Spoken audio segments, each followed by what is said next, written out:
Hello everyone, I hope आप लोग सब ठीक होंगे। आज हम लोग डिस्कस करने जा रहे हैं द डेड पोएम और सोनेट बाय डन पैटरसन। आज के लेक्चर में हम इस पोएम को या सोनेट को कंप्लीट टेक्स्ट पढ़ेंगे इसका, उसके बाद उसे लाइन बाय लाइन समराइज करेंगे और लास्ट में उसका एनालिसिस पढ़ेंगे। तो चलिए आज का लेक्चर हम स्टार्ट करते हैं।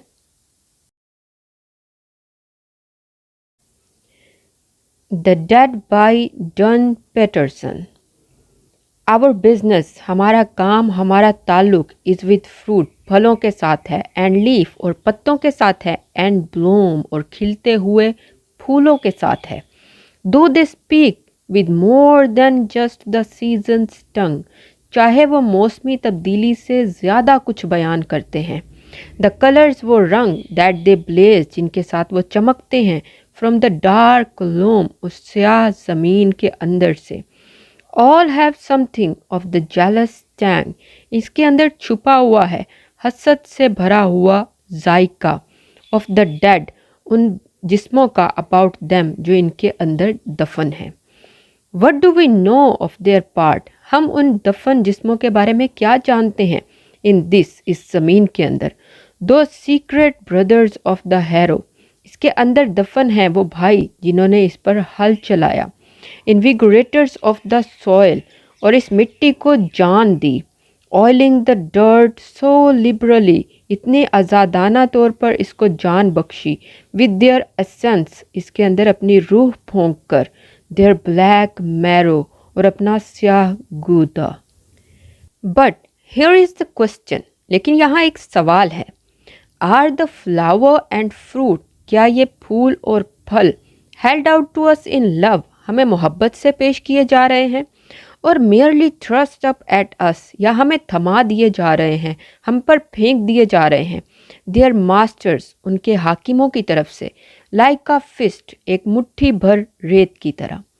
और आर देयर द लॉर्ड्स, या वो हाकिम हैं, अस्लीप अमंग द रूट्स, जो जड़ों के अंदर दफन हैं, मुर्दा पाए गए हैं।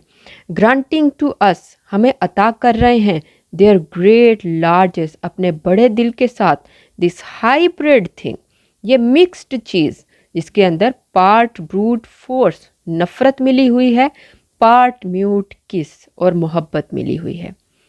तो ये है कि क्या ये वो लॉर्ड्स हैं जो ज़मीन में मुर्दा पाए गए हैं, वो हमें एक मिक्सचर दे रहे हैं जिसके अंदर नफ़रत और मोहब्बत दोनों मिक्स हैं। तो ये है इसका टेक्स्ट। अब इसका एनालिसिस देख लेते हैं हम। The dead by Don Paterson, हमने देखा कि ये पोएम, ये सोनेट किस बारे में है।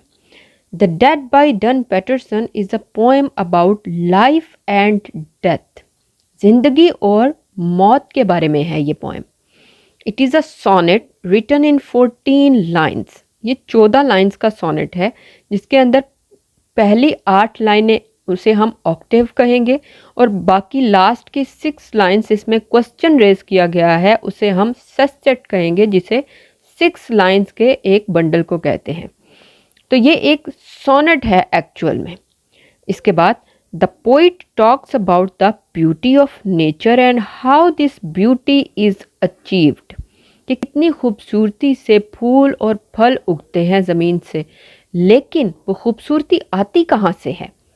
He says that the dead bodies are lying under the soil, कि वो खूबसूरती कहाँ से आ रही है, उस मिट्टी के नीचे पड़े हुए उन मुर्दा जिस्मों से। The bodies are cultivating the soil, वो उस ज़मीन को उगा रहे हैं, उगने में मदद कर रहे हैं। And fruits and trees grow out of that soil, और उस मिट्टी से उगते हैं वो दरख्त, वो फूल, वो पौधे। The poet is asking if the fruits and flowers are growing out of the love or they are also mixed with hatred. तो पोइट ये पूछ रहा है कि जो फल, जो फूल हमारे पास आते हैं, क्या वो सिर्फ मोहब्बत से भरे हुए हैं या उनके अंदर नफ़रत भी मिक्स्ड है। From the hearts of those lying dead, जो उन दिलों से आ रही है जो उस मिट्टी के नीचे दफन है। Poet is referring to the labourers, उन काम करने वालों को कह रहे हैं, who worked in the lands जिन्होंने उस ज़मीन पर हल चलाया, and now they are dead, और अब वो भी मुर्दा उस ज़मीन के नीचे पड़े हुए हैं। द सॉइल और the land is the mixture of hate and love from which the fruit and flowers grow. वो मिट्टी मिक्सचर है प्यार और मोहब्बत दोनों का। And the fruits fill the hate and love in the hearts of the people who are alive। और जो लोग उस फल को खाते हैं या उन फूलों को सूंघते हैं, उनका दिल भी फिर उस मोहब्बत से और नफ़रत से भर जाता है। तो पोइट मेनली ये कहना चाह रहा है कि हम देखते हैं उन फलों को उगते हुए, उन फूलों को उगते हुए, लेकिन हमने कभी ये नहीं सोचा कि वो आ कहाँ से रहे हैं, उनकी बुनियाद क्या है। उस मिट्टी के अंदर पड़े हुए वो दफन लोग हैं जो कि उस ज़मीन को बंजर कर, उसको जरखेज़ कर रहे हैं। तो यहाँ पर ख़त्म होता है हमारा आज का ये लेक्चर। आज के लिए इतना ही। मैं मिलूँगी अपनी नेक्स्ट वीडियो में। तब तक के लिए खुदा हाफिज़।